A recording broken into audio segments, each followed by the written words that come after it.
이루었던 것 같아요. 네. 그러니까 윤 전 총장이 출마 선언하면서 여러 가지 얘기를 했는데 그중에 대부분의 시간을 현 정부에 대한 각을 세우고 비판하는데 그냥 그쳤어요. 저는 그게 한계라고 생각하거든요. 네. 그건 필요한 부분이긴 하죠. 야당 후보로서 현 정부와 각을 세우고 현 정부의 실정이라고서 얘기하는 잘못된 부분들을 지적하면서 본인이 그 대안이 되겠다고 하는 것을 얘기하는 건 좋았는데 거기서 끝나버렸어요. 그러니까 화만 있고 비판만 있고 비평만 있었지 비전이 전혀 안 보였다는 거죠. 근데 최재형 전 감사원장 같은 경우 오늘 얘기를 보면 그런 부분도 있지만 뒷부분에서 본인의 비전을 얘기했거든요. 네. 이런 대한민국을 만들겠습니다. 이런 정책을 하겠습니다. 이런 부분들이 들어가서 윤석열 전 총장의 출마 배경과는 좀 차별화됐다. 저는 그렇게 봐요. 그러니까 국민들이 볼 때는 알겠어. 그건 이미 다 아는 거잖아요. 그러니까 두 분 다 왜 직을 그만두고 나왔는지는 다 아는 거잖아요. 근데 그걸 반복해서 계속 얘기하는 것은 사실은 국민들 입장에서 좀 피로감이 생길 수밖에 없는 상황이에요. 근데 거기서 멈춰버리면 안 될 텐데 네. 그 비전에 대한 부분들을 어느 정도 보완해서 얘기하니까 그래도 보수를 지지하는 분들 입장에서는 최재형 전 감사원장이 대통령이 되기 위해서 여러 가지 준비가 되어 있구나 하는 부분에 대한 인정이 될 수도 있는 부분도 있겠다. 저는 그래서 그 차별화가 저는 더 먹혔다고 생각해요. 네. 그러니까 윤 전 총장은 비난하고 비판하고 거기서 끝나버렸지만 최 전 원장 같은 경우는 출마 선언을 통해서 본인의 비전과 생각을 여러 가지로 포함시켰다는 점, 이런 점들은 보수 진영의 지지자들로 하여금 최 전 원장이 그래도 준비를 여러 가지를 했구나라고 하는 평가를 받는데 긍정적으로 영향을 미칠 걸로 보여집니다. 알겠습니다. 윤석열 전 총장의 출마 선언과 비교해서 말씀을 해주셨는데 윤 전 총장의 출마 선언이 현 문재인 정권에 대한 분노만으로 가득 차 있었다면 최 전 원장은 여기를 딛고서 어떤 나라를 만들 것인지, 그래서 좀 보수 지지층들에게 호소할 수 있는 여러 가지 좋은 내용들을 많이 담았다라고 좀 긍정적인 평가를 해주신 것 같습니다.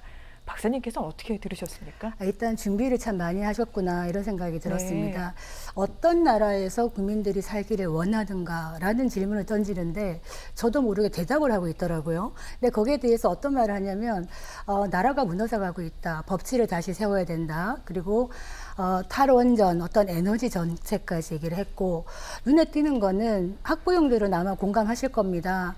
무너진 공교육. 이런 얘기는 어떤 10대나 20대 미래 세대에게 하는 이야기가 되는 것이고요. 또 복지 부분에 있어가지고 지속적인 그 복지가 가능하기 위해서는 연금 제도까지 개혁해야 된다. 네. 그리고 굳건한 안보를 바탕으로 한미동맹을 바탕으로 당당한 외교를 하자. 그리고 기업들이 시장에서 자율과 창의를 마음껏 발휘할 수 있는, 그러니까 슬로건이 마음껏 대한민국인 것이에요. 그래서 정치가라는 게 사실은 국민들에게 빵을 주면 가장 좋지만 희망을 주는 것도 정치인의 역할인데 이런 부분에서 뭔가 비전을 제시하고 있다는 측면에서는 보수 내지는 중도의 국민들이 봤을 때 뭔가 이 밥상이 조금 더 네. 풍성해졌다 이런 느낌이 들지 않겠나 이런 생각이 듭니다. 네. 두 분이 워낙 좋은 평가를 하셔서 그럼 하나 질문만 좀 드려보면은요. 그런데 그 같은 여러 가지 비전을 제시했습니다만 구체적인 내용을 묻는 기자들의 질문에는 아직 준비가 덜 됐습니다. 다음에 말씀드리겠습니다. 이런 말이 상당히 많이 나왔습니다. 그 부분은 어떻습니까? 맞습니다. 아마 그게 솔직한 답변인 것 같아요. 네. 준비가 안 되었는데 준비가 되었다고 말할 수 없는 것이고 사실 시간적으로도 많이 부족했을 겁니다. 그래서 일단 비전을 먼저 제시하고 거기에 맞는 구체적인 로드맵은 앞으로 하나하나 아마 보여지지 않겠나. 그리고 이런 정책적인 로드맵을 제시하면서 네. 보수에서 윤석열 전 총장과 최재형 후보 그리고 나머지 후보들 간의 정책 차별화가 이루어지면서 아마 표가 결집하지 않겠나 이런 생각이 들고요. 기본적으로 어떤 대중성이나 인지도나 이런 것이 사실은 낮습니다. 최 후보 같은 경우에는. 그래서 이 부분을 어떻게 극복할 수 있는가에 따라서 아마 선명성이 더 드러나지 네. 않겠나 이런 생각이 듭니다. 그렇군요. 자, 오늘 이렇게 출마 선언을 한 부분은 일단 내용적인 측면에서 상당히 좀 긍정적인 평가를 하셨는데 지금부터 이제 어떤 대중적인 인지도 등등을 높이려는 노력이 필요하다. 이 부분을 말씀을 하셨습니다. 자, 최재형 전 원장 내일부터 전국 순회 일정에 들어갈 예정이라고 합니다. 고향인 경남 진해를 시작으로 대구 등등 영남 지역부터 먼저 찾아가서 좀 유권자들을 만나 뵙는다. 이런 설명이 있었는데 일단 아무래도 보수 진영의 텃밭이다 보니까 영남에서부터 지지율을 다지겠다. 이런 전략일까요? 일단 뭐 진해로 해서 대구가 보수의 심장이다 이런 얘기를 합니다만 대구 민심이 사실 어디로 향할지는 아직 모릅니다. 그래서 유력한 주자가 누구냐, 윤석열이냐, 홍준표냐, 유승민이냐 계속 보고 있을 텐데 거기에 가서 찍고 그 다음에 충청, 호남, 강원 이런 식으로 돌 텐데 제2자로 돌겠다는 거죠. 여기서 얘기하는 거는 이제 메시지가 중요합니다. 네. 그 지역에 가서 어떤 메시지를 내느냐.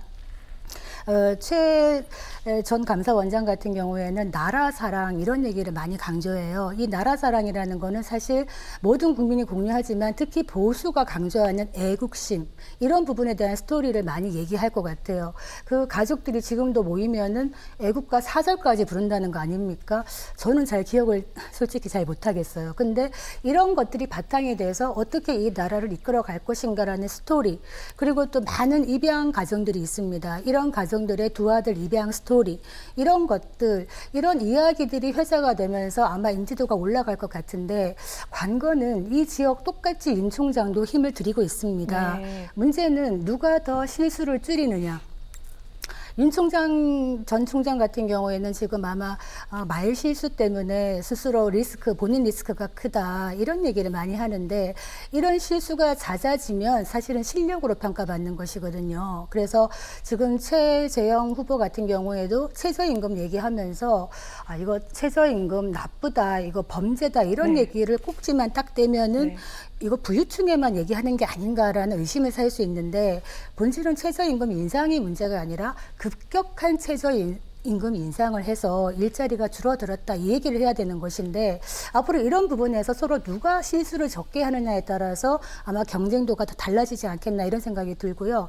8월 말까지 지금 한 10% 정도 쫓아가지 못한다면은 지금 윤석열 독주 체제가 굳어지지 않겠나 이런 생각이 듭니다. 10%를 그러면 지지율을 넘기는 것이 지점입니까? 아니면 윤석열 총장과의 차이가 10%까지 좁혀지는 게 지점입니까? 10%를 넘긴다면 그 표가 어디서 오겠느냐. 네. 결국에는 여당 표를 가져오는 것도 있겠지만 윤석열 총장의 표를 가져오는 게 있을 수 있거든요. 네. 윤석열 총장은 지금 말로는 중도 외연 확장을 계속 얘기를 해요. 그런데 말은 그렇게 하는데 실제로 캠프를 꾸리는 것이나 이렇게 보면은 우클릭을 하고 있다 이런 생각이 드는데 최재형 후보 같은 경우에는 확실하게 보수 텃밭 내지는 집토끼부터 잡겠다라는 걸 명확하게 하고 있고요. 플러스 해가지고 어떤 국민의 삶의 이야기를 하면서 중도까지 가져오겠다라는 전략을 펴고 있는 것 같습니다. 그렇군요. 자, 이런 거는 윤석열 전 총장은 내일부터 잠깐 좀 휴가를 떠난다고 합니다. 잠깐 비우는 사이 이제 최재형 전 원장이 과연 치고 올라갈 수 있을지 그 부분이 관건인데 출마 선언을 하면은 어느 정도 또 이벤트 효과라고 할까요? 컨벤션 효과도 있을까요? 어떻습니까, 교수님? 그러니까 일단 출마 선언을 했기 때문에 일정 네. 부분 이벤트 효과를 기대해 볼 수 있을 것 같아요. 네. 근데 결과는 좀 지켜봐야 되는데 워낙 윤석열 전 총장, 그러니까 윤석열 후보에 대한 지지율이 좀 강고하기 때문에 현재 상황이 견고하기 때문에 그분이 어느 정도까지 내려올지는 좀 지켜봐야 되는데 저는 윤석열 후보의 일정 부분의 말실수 이런 부분들이 옮겨갈 가능성은 있다고 봐요. 지금까지 계속 반복적으로 발언 내용들이 논란이 되고 여러 가지 본인도 이제 나중에는 더 공부하겠습니다. 열심히 하겠습니다. 얘기를 하고 인정을 했는데 결국 그런 말실수들이 윤석열 후보에 대해서 갖고 있던 기대감을 떨어뜨리는 요소로 작용할 수 있거든요. 그렇게 되면 그 떨어진 즉 윤석열 후보를 지지했던 지지층 일정 부분 최재형 원장한테 갈 가능성이 있다고 봐요. 저는. 왜냐하면 다른 후보로 가는 것에 대해서는 왜냐하면 지금 보면 구도적으로 보면요. 윤석열 총장 다음에 보수 진영에서는 최재형 전 감사원장이 가장 지금 그래도 지지율이 높은 상황이에요. 나머지 기존에 있었던 국민의힘 내부에 있었던 그 후보들에게는 지지율이 그렇게 큰 변동이 없거든요. 네. 그러니까 두 분은 연동돼 있다고 저는 네. 보이거든요. 그러면 윤석열 후보에게 지지했던 층에서 실망감 때문에 떨어져 나온 표가 최재형 원장한테 갈 가능성이 있다는 거죠. 그런 차원으로 본다고 하면 컨벤션 효과가 그 전에 있었던 윤석열 후보의 말 실수와 연계가 되면 또 우리가 상상했던 것보다 예상했던 것보다 더 많이 오를 가능성도 있다고 봅니다. 물론 그건 제가 단정적으로 얘기할 수 있는 상황은 아니고요. 이제 곧 있어질 여론조사 결과를 좀 지켜봐야 될 텐데 네. 윤 전 총장에게 실망했던 표가 최재형 전 감사원장한테 옮겨가게 되면 이번 컨벤션 효과가 예상보다 훨씬 더 지지율을 끌어올리는 데 효과가 있을 가능성이 있다고 봅니다. 네.